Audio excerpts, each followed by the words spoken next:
तो question number 6 है, give the linear equation, given that linear equation 2x + 3y - 8 = 0।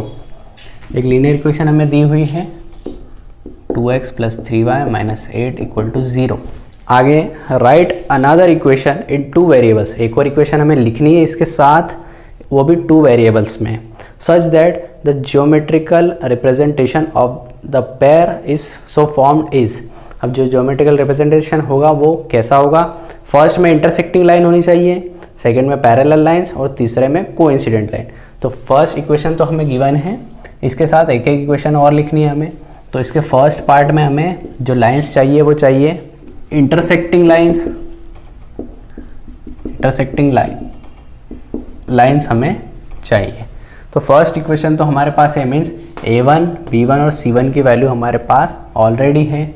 a1 की value है 2, b1 की वैल्यू है 3 और c1 की वैल्यू है -8। a2, b2 और c2 की इक्वेशन हमें निकालनी है। तो लेट वो जो इक्वेशन होगी सेकेंड वाली, उसको हम अज्यूम कर लेते हैं ax + by + c = 0, या a2x + b2y + c2 = 0, जो भी अज्यूम करना है। तो a2 की वैल्यू हो जाएगी a, b2 की वैल्यू हो जाएगी b और c2 की वैल्यू हो जाएगी c, क्योंकि ये इक्वेशन 2 है हमारी, तो इसको इक्वेशन 2 दे देते हैं। अब सबसे पहले इंटरसेक्टिंग लाइंस है, तो इंटरसेक्टिंग लाइंस के लिए हमें क्या करना होगा? a1/a2 की जो वैल्यू है वो b1/b2 के इक्वल नहीं आनी चाहिए, तभी लाइंस जो है वो इंटरसेक्टिंग होती है। तो a1 की जो वैल्यू है वो है 2/a2 की वैल्यू अभी हमें नहीं पता है, b1 की वैल्यू जो है वो है 3, b2 की वैल्यू अभी हमें नहीं पता, तो इसे b ही लेते हैं और इसको a लेते हैं, बिकॉज हमने इक्वेशन में a और b और c लिया है। अब a और b की वैल्यू क्या रखें तो ये दोनों रेशो इक्वल नहीं आए, तो हम यहाँ एक काम करते हैं, इस 2 का डबल ले लेते हैं, ट्वाइस 2 का डबल लेंगे, मीन्स a की वैल्यू 4 अज्यूम कर लेते हैं। अब यहाँ पे डबल ले लिया है तो हम यहाँ इसका डबल नहीं ले सकते हैं, और कितना भी टाइम्स ले सकते हैं लेकिन डबल नहीं ले सकते। तो हम b की वैल्यू जो है इसका ट्रिपल अज्यूम कर लेते हैं। ट्रिपल क्या हो जाएगा? 9। अब हम यहाँ पर अगर पुट करें तो ये हो जाएगा 2/4 = 3/9। तो ये दोनों इक्वल नहीं आ रहे, क्योंकि इसको सॉल्व करेंगे तो 1/2 आएगा, इसको सॉल्व करेंगे 1/3 आएगा। इट मीन्स a की वैल्यू 4 होनी चाहिए, b की वैल्यू 9 होनी चाहिए। तो हमें यहाँ पुट कर देंगे इक्वेशन में ये वैल्यूज़, तो हमारी इक्वेशन हो जाएगी, हमारी इक्वेशन क्या हो जाएगी? 4x + 9y, और c की वैल्यू तो कुछ भी अज्यूम कर सकते हैं, जब ये दोनों रेशो इक्वल नहीं आए तो c की वैल्यू से कुछ फ़र्क नहीं पड़ेगा, तो उसे हम 10 ले लेते हैं, इक्वेशन = 0। यही होगी हमारी इक्वेशन 2 जो हमको फाइंड करनी थी, जहाँ पर जो पेयर ऑफ लीनियर इक्वेशन है उसका जो ग्राफ है वो इंटरसेक्टिंग लाइन होना चाहिए। तो ये था फर्स्ट पार्ट जहाँ हमें इंटरसेक्टिंग लाइंस निकालनी थी। अब सेकेंड पार्ट में जो है वो पैरेलल लाइंस है।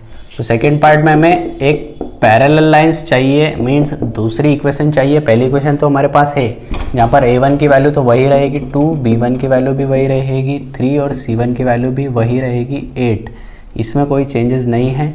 अब हमें एक इक्वेशन और चाहिए, तो हम अज्यूम कर लेते हैं लेट इक्वेशन वही अज्यूम करते हैं जैसी हमने अभी पहले की थी, ax + by + c = 0। ये हो गया a2, ये हो गया b2, ये हो गया c2। अब हमें क्या करना है, यहाँ पर पैरेलल लाइंस चाहिए। पैरेलल लाइंस के लिए जो रेशो होते हैं वो इस तरह से होते हैं, a1/a2 इक्वल होता है b1/b2 के, बट c1/c2 के इक्वल नहीं होता ये रेशो। इट मीन्स यहाँ पर अगर वैल्यूज पुट करें हम, इसकी वैल्यू 2 है, इसकी वैल्यू a है, इक्वल टू b1 की वैल्यू 3 है, b2 की वैल्यू b है, नॉट इक्वल होना चाहिए 8/c के। तो अगर हम यहाँ पर 2 का ट्वाइस ले लें और 3 का भी ट्वाइस ले लें, a की वैल्यू अगर हम 4 लें और b की वैल्यू 6 लें, इसका डबल और इसका डबल, लेकिन यहाँ पर हम डबल नहीं ले, ट्रिपल ले लेते हैं। 8 का ट्रिपल हो जाएगा 24, c की वैल्यू अगर हम यहाँ पर पुट करें तब क्या होगा? 2/4 = 3/6 नॉट इक्वल टू 8/24 होगा, बिकॉज ये कैंसिल होने के बाद 1/2 आएगा, ये भी कैंसिल होने के बाद 1/2 आएगा, ये दोनों तो इक्वल आ जाएंगे, ये कैंसिल होने के बाद 1/3 आएगा, तो ये नॉट इक्वल आएगा। इट मीन्स a2 की वैल्यू 4, b2 की 6, तो c2 की 24 लेंगे। इसको यहाँ पर हम पुट कर देंगे तो हमारी इक्वेशन हो जाएगी 4x plus 6y plus 24 equals to 0। ये होगी हमारी इक्वेशन नंबर 2। और ये दोनों इक्वेशंस का जो ग्राफ बनेगा वो बनेगा पैरेलल लाइंस। तो ये था सेकेंड पार्ट। अब हम आते हैं थर्ड पार्ट पर। थर्ड पार्ट में जो हमें लाइंस चाहिए वो चाहिए कोइंसिडेंट लाइंस। और कोइंसिडेंट लाइंस में क्या होता है, a1/a2 equal to b1/b2 equal to c1/c2, तीनों ही रेशो इक्वल होते हैं।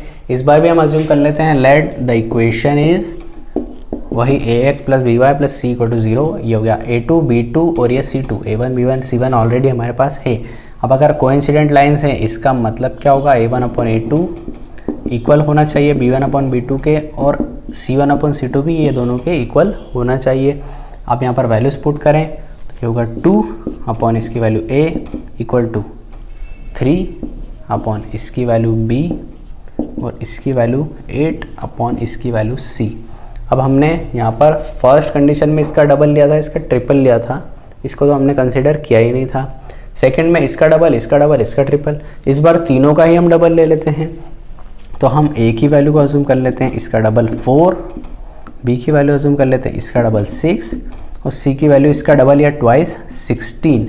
और यहाँ पर अगर हम पुट करें तो ये हो जाएगा 2/4 इक्वल टू 3/6 इक्वल टू 8/16। इसको सॉल्व करेंगे तो 1/2 मिलेगा। इसको सॉल्व करने पे भी 1/2, इसको सॉल्व करने पे भी 1/2। इट मीन्स तीनों रेशो इक्वल होंगे। तो लाइंस होगी यहाँ पर कोइंसिडेंट। तो a2 की वैल्यू होगी 4 या a की वैल्यू 4, b की वैल्यू 6, c की वैल्यू 16। यहाँ पुट कर देते हैं हम। तो ये इक्वेशन हो जाएगी 4x plus 6y plus 16 equal to 0। और ये दोनों इक्वेशन का जो ग्राफ बनेगा वहाँ पर लाइन बनेगी कोइंसिडेंट। और इसके साथ ये क्वेश्चन भी हमारा कंप्लीट हो गया है।